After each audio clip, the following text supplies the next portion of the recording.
আমাদের দেশের অবস্থা হলো এটা যে যখন আমরা বলি যে এটা আমাদের পূর্ণাঙ্গ সমাধান, একমাত্র সমাধান শরিয়া, এই শরিয়ার কথা যখন আমরা বলি তখন এটা বিরোধিতা করা হয়, এবং বিরোধিতা প্রথমে করে ইসলামপন্থীরা, কথিত ইসলামপন্থীরা।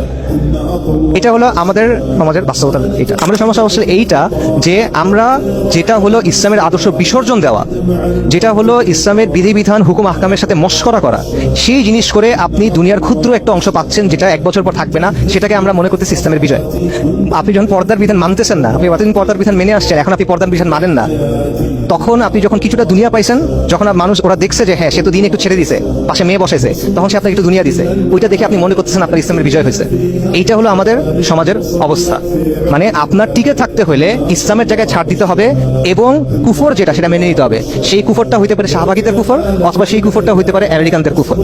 নন্দালেস কুফর, দুটাই কুফর। আল কুফরু মিল্লাতুন ওয়াহিদা, কুফর প্রত্যেকটা একই জাতীয়রা, এবং এটা ছাড়া আপনাকে গ্রহণ করা হবে না, সহ্য করা হবে না, মানা হবে না, বরং আপনাকে শর্ত দেওয়া হবে যে তুমি এটা এটা এটা এটা না করলে তোমাকে আমরা জায়গা দিব না, থাকতে দিব না, তোমাকে মেরে ফেলবো, তোমাকে মামলা দিব, এই করবো সেই করবো।